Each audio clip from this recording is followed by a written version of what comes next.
My name is Emily Carter, and I was 30 years old when I finally stopped trying to earn my parents' love.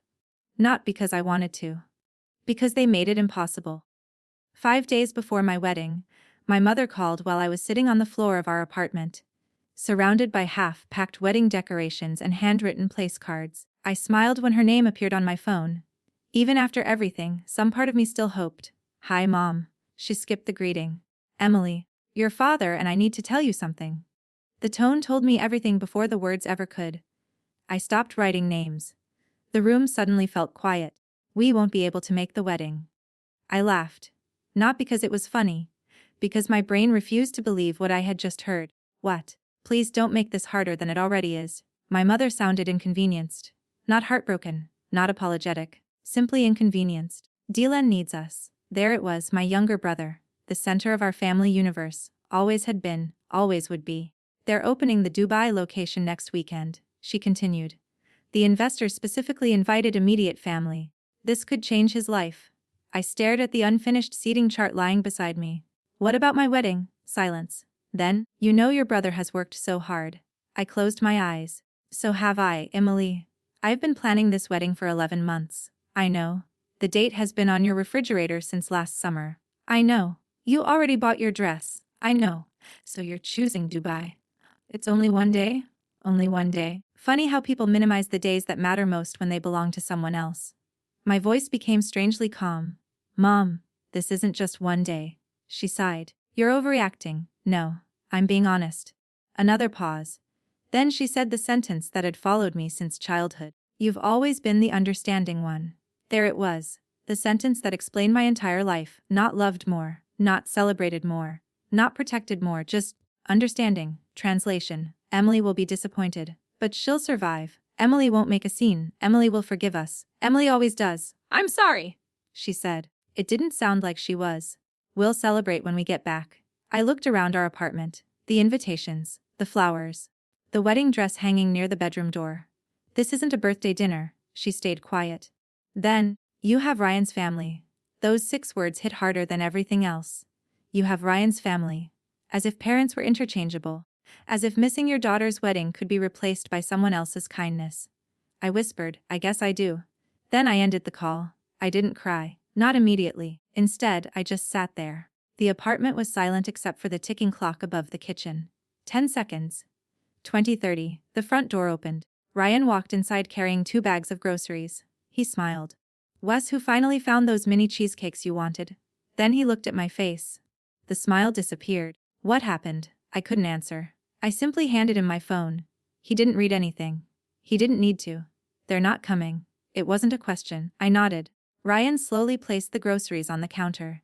He crossed the room and sat beside me on the floor. Neither of us spoke for almost a minute. Finally he asked, "Your brother not?" He closed his eyes. "I was afraid of that." "You knew?" I hoped I was wrong. I leaned against his shoulder. "I kept thinking maybe, just this once." Ryan wrapped his arm around me. "I know. I thought a wedding would matter. It should. I thought maybe they'd finally choose me." He kissed the top of my head. "They should have. If you had met my family 10 years earlier, you probably wouldn't have noticed anything unusual. From the outside we looked ordinary. Family vacations, holiday photos, birthday parties, church every Sunday. My parents smiled in every picture. So did I. Pictures never show who is standing in the background waiting. My brother Dylan was born when I was 7. The day he arrived, everyone said the same thing. "Emily, you're such a wonderful big sister."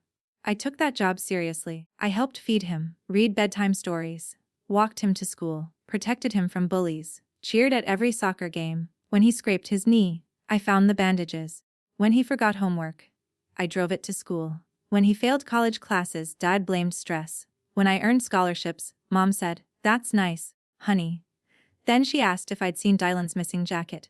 At first I thought that was just how families worked. Then I grew older, and patterns became impossible to ignore. When I won the state science competition in high school, my parents missed the ceremony because Dylan had baseball practice. When I graduated from college, Dad left early because Dylan wanted help buying a motorcycle. When I got my first promotion, Mom canceled dinner because Dylan's apartment needed painting. Every milestone, every celebration, something about Dylan was always more urgent, more important, more deserving. Whenever relatives noticed, my mother always smiled and said Emily understands, and I did, until one day I didn't. Ryan never tried to replace my parents. He simply loved me in the quiet ways they never had. When we started dating 6 years earlier, I warned him. My family is complicated. He laughed. Everyone says that. No.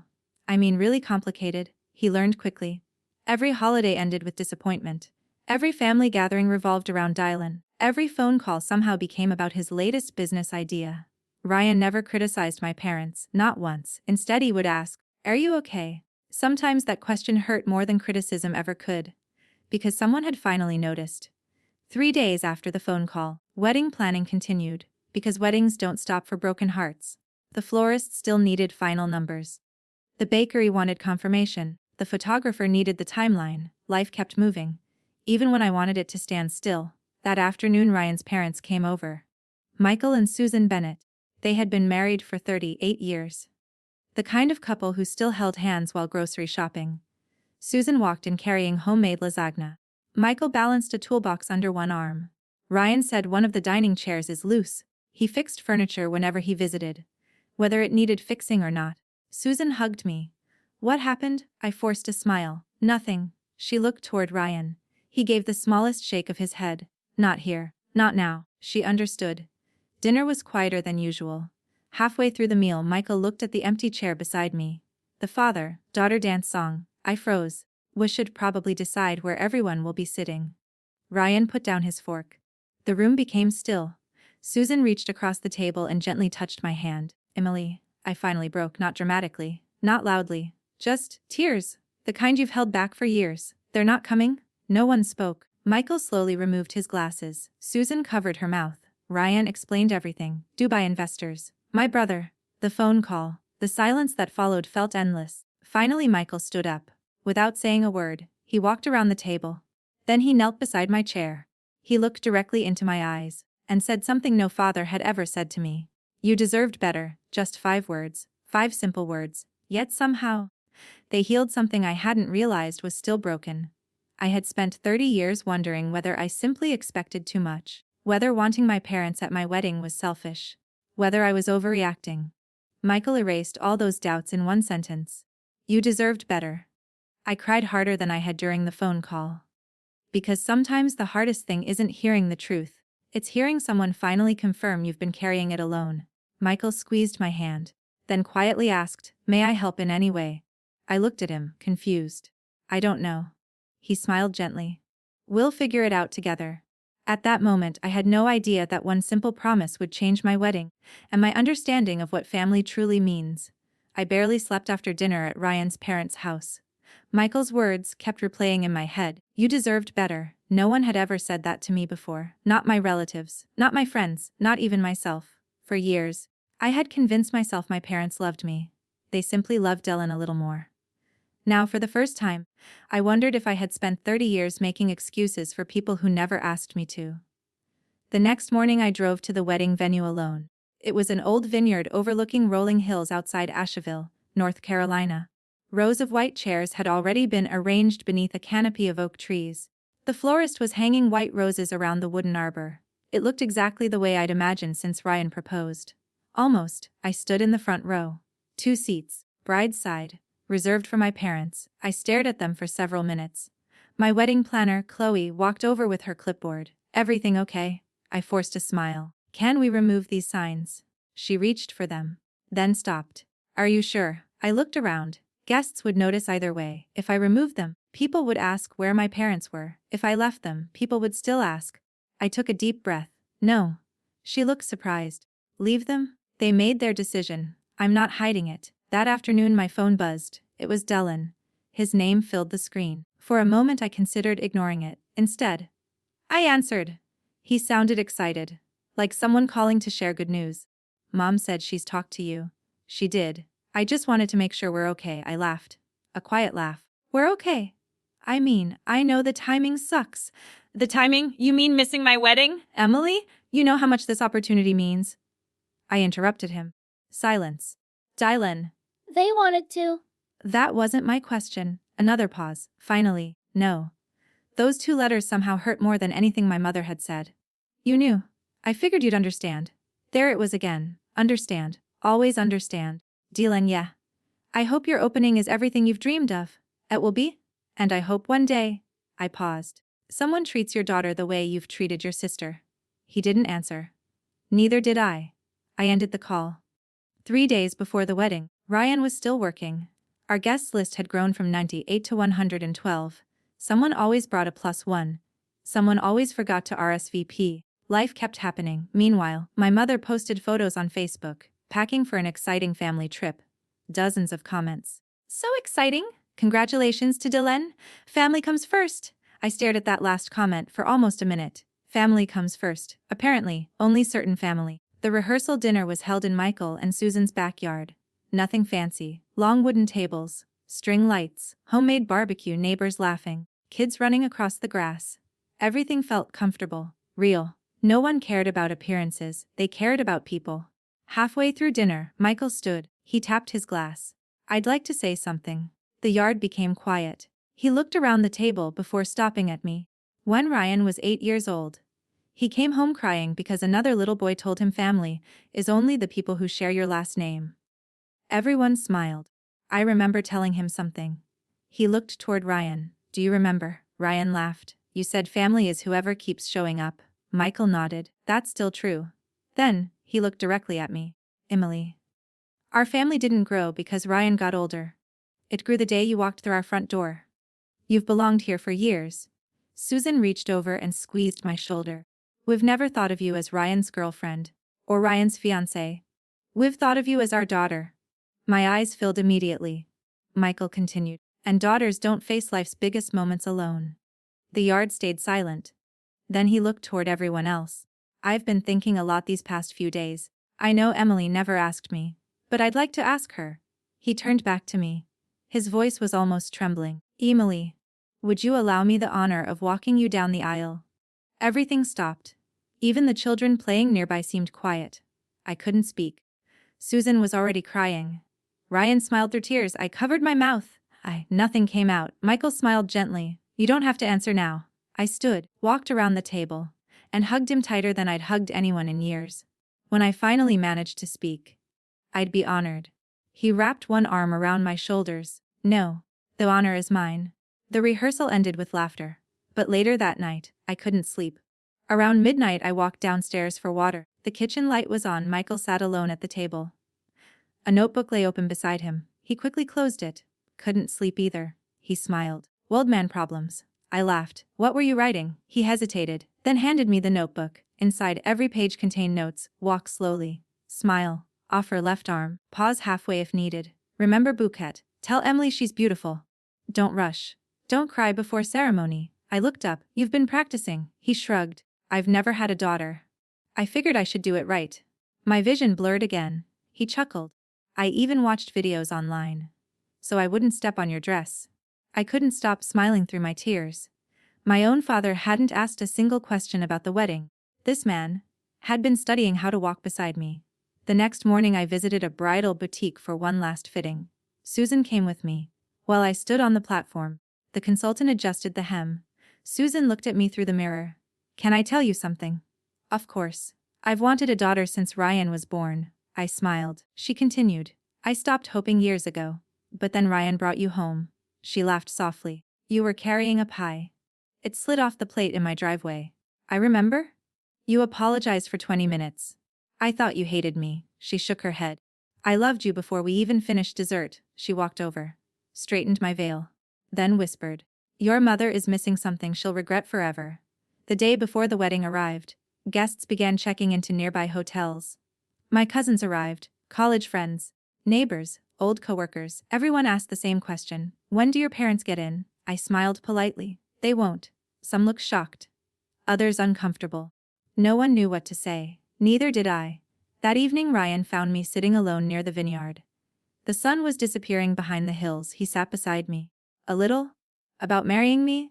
I laughed. No. He took my hand. Then what? I looked toward the ceremony site. I'm scared tomorrow will hurt. He nodded slowly. It probably will. I wish it didn't, No, but... He squeezed my hand. Pain and happiness can exist in the same place. I leaned against his shoulder. You always know what to say. No. I just know you. The wedding morning arrived. The bridal suite buzzed with excitement. Hair dryers, makeup brushes, lauder, music. Outside, guests were taking their seats. Inside, I stared at my reflection. The dress fit perfectly. Everything was ready. Except me. There was a knock. Susan entered. "Someone wants to see you." I frowned. "I thought Ryan wasn't allowed." She smiled. "It's not Ryan." I stepped into the hallway.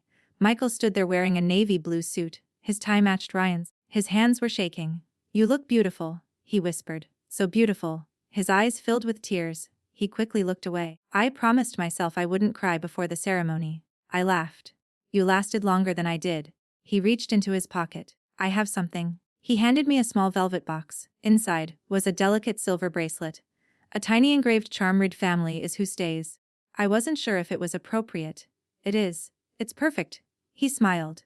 "I've waited my whole life to walk a daughter down the aisle." My throat tightened.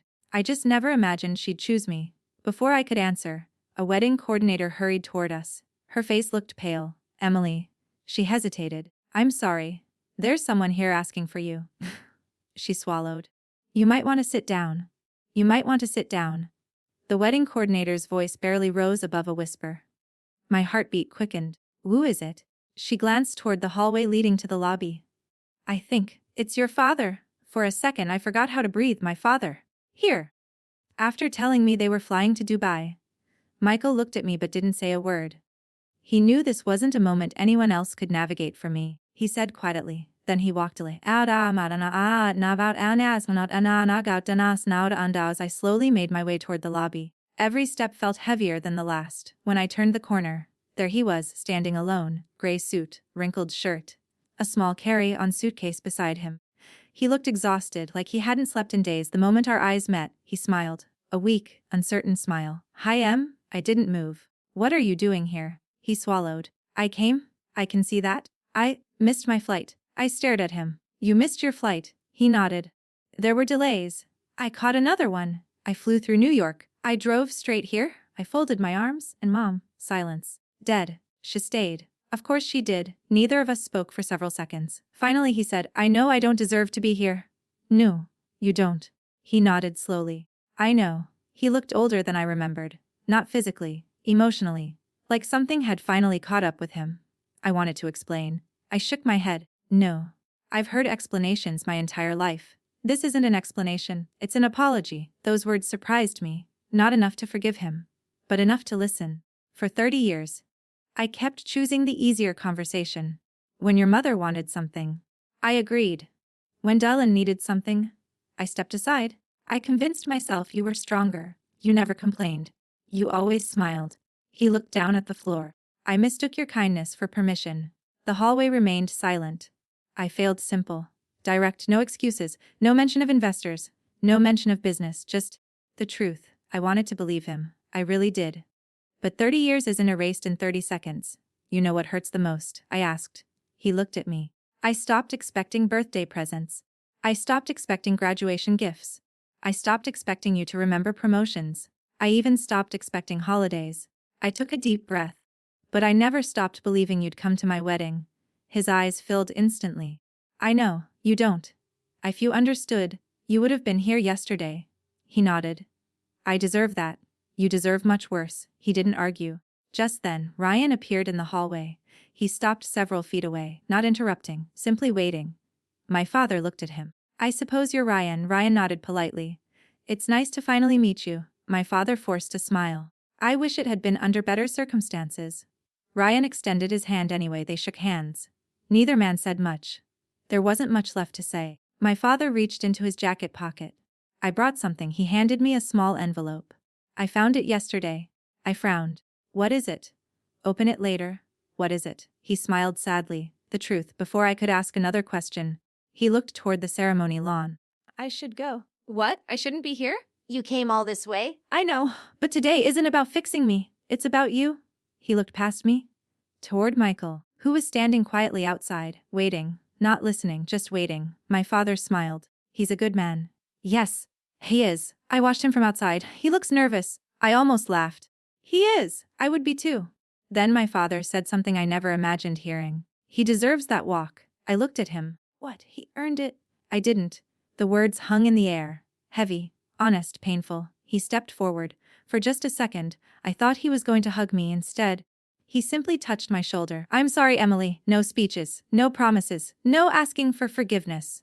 I'm just sorry." Then he picked up his suitcase, turned around, and started walking toward the parking lot. I watched him leave. For the first time in my life, he wasn't walking away because Dylan needed him. He was walking away because he finally understood what he'd already lost. Michael approached slowly. "You okay?" I nodded. "I think so. You don't have to answer." "I know." He looked toward the parking lot. "Was that your father?" "Yes!" "What happened?" Hay apologized. Michael smiled gently. "It does. But it doesn't change today." "No. It doesn't." He offered me his arm. "Ready, this time." I smiled. "I am." The music began. Guests stood. The doors opened. Sunlight poured across the vineyard. For a brief moment, everything disappeared. The fear, the disappointment, the years of wondering why I wasn't enough. All of it. Michael squeezed my hand. "You ready, kiddo?" I laughed through nervous tears. "I've been waiting 30 years. Then let's not wait another minute." We stepped onto the aisle. The string quartet filled the air. 112 people turned toward us. I saw smiling faces. Friends, family, coworkers. People who had chosen to spend their Saturday celebrating love. Then, my eyes found the 2 empty chairs. Still there, still reserved, still empty. But somehow, they didn't feel as heavy anymore.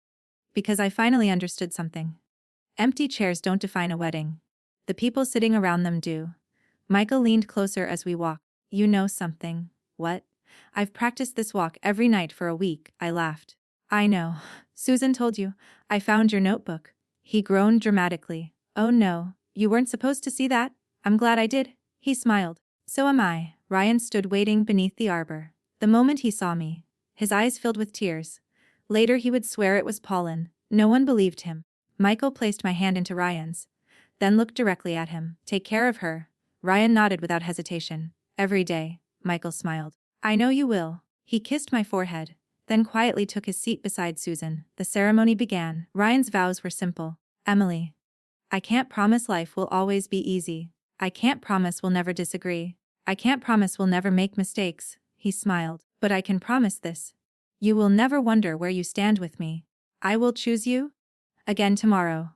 And the day after that.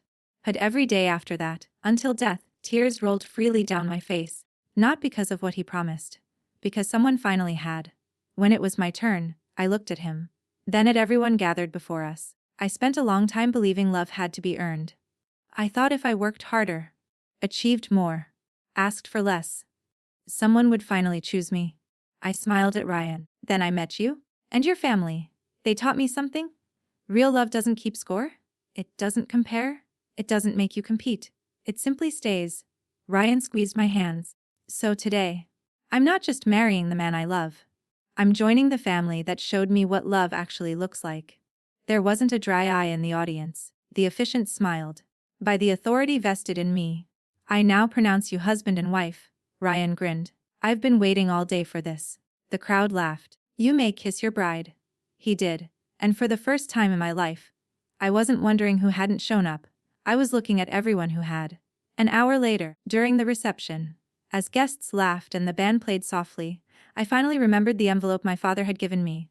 I opened it. Inside was a folded piece of paper and something else. A photograph. It was me 6 years old, sitting on my father's shoulders at the county fair. Both of us laughing. I'd never seen the picture before. Behind it was a handwritten letter. The first sentence stopped me cold. "There is something about your brother that you have never been told." The music faded into the background. The laughter around me disappeared. It was as if the entire reception had gone silent. My hands trembled as I unfolded the rest of the letter. "Emily, if you're reading this, it means I finally found the courage to tell you the truth. Your mother will probably hate me for writing this. But I've spent too many years protecting everyone except you." I swallowed hard. "When Dylan was born, your mother almost died during childbirth. The complications were severe. For weeks, the doctors weren't sure if she would recover. When she finally came home, she became terrified of losing him. Every fever became an emergency. Every school trip felt dangerous. Every disappointment became something she had to fix. She loved you. But she feared losing him." I kept reading. Instead of helping her heal, I made things worse. Whenever she chose Dylan, I stayed quiet. Whenever you were disappointed, I told myself you were mature enough to understand. I watched the gap between you grow every year, and every year I convinced myself I'd fix it later. Later became 30 years. Tears blurred the ink. Dubai wasn't the beginning. It was simply the moment you finally stopped accepting less than you deserved. I folded the letter. Not because I had finished reading. Because I couldn't. Not yet. Ryan noticed my expression immediately. What happened? I handed him the letter. He read it quietly. When he finished, he wrapped one arm around me. You okay? I looked across the reception hall. Michael was dancing with Susan, laughing, completely unaware of the letter in my hands. Think? I whispered. I finally understand. Ryan waited. But understanding doesn't erase what happened. No, it doesn't. The reception continued. People danced. Children chased each other across the lawn. Friends gathered around the dessert table. Life moved forward. Exactly the way it should. An hour later, Michael tapped his glass. I promise this will be short. The room laughed. I've spent 40 years as a high school teacher. I know nobody likes long speeches. More laughter. Then he looked at me. When Emily first came to our house, she apologized because she thought she'd tracked mud onto our porch. Everyone smiled. The funny thing was, there wasn't any mud. She simply believed she had to apologize for taking up space. The room became quiet. It broke my heart. He looked around the room. I've watched this young woman spend 6 years thanking people for kindness they should have given freely. She says thank you when someone remembers her birthday. She says thank you when someone saves her a seat. She even thanks people for inviting her to dinner. He smiled. But today I want all of us to thank her. I looked at him, confused. For what? For reminding us that family isn't measured by DNA. It's measured by presence. The guests applauded. Michael raised his glass. To Emily, my daughter. I couldn't stop crying. Neither could Susan. Neither could Ryan. Months passed. Married life was quieter than I expected. Saturday mornings became coffee on the porch. Sunday dinners at Michael and Susan's house became a tradition. Every birthday was remembered. Every promotion celebrated. Every holiday planned together. No one competed for attention. No one had to. There was enough love for everyone. My parents didn't contact me for nearly 4 months. Then one rainy afternoon, my mother called. I almost didn't answer. But I do. For several seconds, neither of us spoke. Finally she whispered, I started therapy. I stayed quiet. I've been going twice a week. Another pause. The therapist asked me something. What? She asked me to describe both of my children. I listened. I talked about Dylan for almost 15 minutes. She laughed sadly. Then she asked about you. My mother began crying. I realized I couldn't remember the last book you told me you loved. I couldn't remember your favorite restaurant. I couldn't remember the name of your company. She took a shaky breath. I knew everything about your brother, and almost nothing about my daughter. The silence between us felt different this time. Not defensive, not angry, just honest. I know. No, you don't. She continued crying. I'm not sorry because people judged me. I'm not sorry because I missed the wedding. I'm sorry because I spent 30 years loving you differently. I called it fairness. It wasn't. For it was neglect.